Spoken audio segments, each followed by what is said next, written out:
আসসালামু আলাইকুম বন্ধুরা।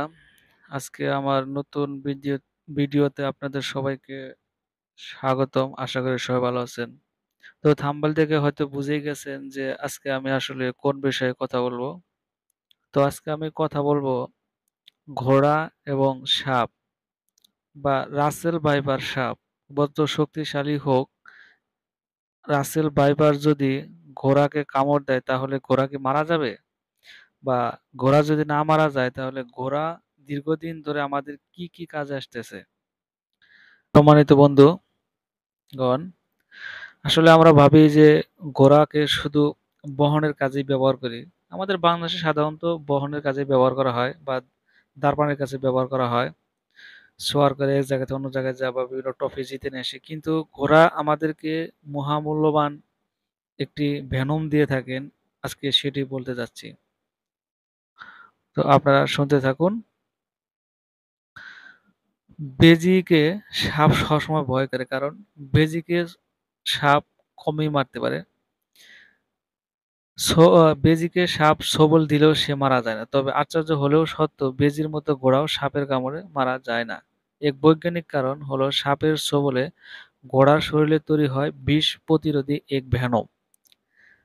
দীর্ঘদিন ধরে সাপের বিষ থেকে মানুষের রক্ষার ক্ষেত্রে বিষ প্রতিষেধক তৈরি করা হয়ে থাকে ঘোড়ার রক্তের সিরাম দিয়ে। একটি ঘোড়াকে যদি সাপে ছোবল মারে তবে ঘোড়ার এতে কিছুই হয় না। সাধারণত খুব বেশি বিষাক্ত সাপের ছোবলে ঘোড়া ২-১ দিন একটু অসুস্থ থাকে। ঘোড়াকে সাপ ছোবল দিলে ঘোড়ার শরীরে তৈরি হয় বিশেষ বিষ প্রতিরোধী একটি ভেনম।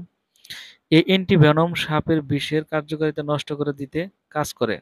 ফলে ঘোড়ার শরীরে তৈরি হওয়া এই অ্যান্টিভেনম মানুষকে যদি সাপে ছোবল দেয় তবে প্রতিষেধক হিসেবে কাজ করে।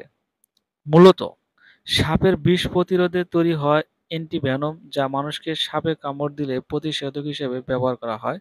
তা তৈরি করতে সমগ্র বিশ্বজুড়ে রয়েছে অসংখ্য সাপের বিষ প্রতিষেধক তৈরির অ্যান্টিভেনম কোম্পানি। এদের মূল কাজ হচ্ছে ঘোড়ার শরীরে সাপের বিষ প্রয়োগ এবং পরবর্তীতে ঘোড়ার শরীরে তৈরি হওয়া অ্যান্টিভেনম থেকে মানুষের জন্য সাপের ছোবলের বিষ প্রতিরোধী ভ্যাকসিন প্রস্তুত করা। ঘোড়ার শরীরে সাপের বিষ প্রয়োগ করলে ২-১ দিনের মাঝে ঘোড়ার রক্তে ওই বিষ বিনষ্টকারী অ্যান্টিভেনম তৈরি হয়।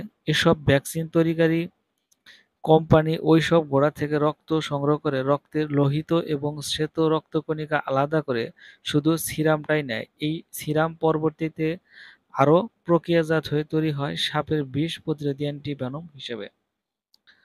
তো সম্মানিত বন্ধুগণ, আপনারা শুনতে পারলেন যে আসলে ঘোড়া থেকে কিভাবে অ্যান্টিভেনম তৈরি করে সেটি সাপের বিষ প্রতিরোধক হিসাবে ব্যবহার করা হয়। তো প্রথমে ঘোড়ার শরীরে সাপের বিষকে প্রয়োগ করা হয় সিরিঞ্জের মাধ্যমে রক্তে। সেটি ৩-৪ দিন পরে আবার সে ঘোড়ার শরীরে অ্যান্টিভেনম তৈরি হয়। সেই অ্যান্টিভেনমটি আবার সিরিঞ্জের মাধ্যমে গ্রহণ করে। তো এরকম কোম্পানি বিদেশে তো অনেক রয়েছে, আমাদের বাংলাদেশে নেই।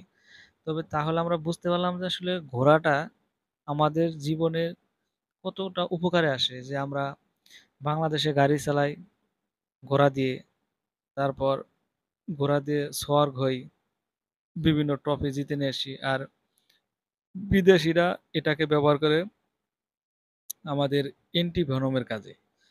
তো বুঝতে পারলেন যে আমরা ঘোড়ার থেকে আমরা কি উপকার পেলাম। পক্ষান্তরে সাপ, এটাও কিন্তু আমাদের পরিবেশের একটি অন্যতম প্রাণী, পরিবেশের ভারসাম্য রক্ষার্থে। তো কিন্তু যদি সেটি ছোবল দেয় বা সেটি আমাদের অনেক সময় অকাজে চলে আসে, যেমন আমরা পথে ঘাটে চলতে গেলে দেখতে পাই না, সে তখন সেটি ছোবল মারে, সেটি আমাদের বিপদের কারণ হয়ে দাঁড়ায়। কিন্তু তারও কিন্তু উপকার আছে। তো সাপের সেই উপকার নিয়ে সামনে আরেকটি ভিডিও আসবে। ততক্ষণে বন্ধুরা আমার এই চ্যানেলটি সাবস্ক্রাইব করে অবশ্যই আপনারা পাশে থাকবেন এবং আমাকে অবশ্যই সাপোর্ট করবেন।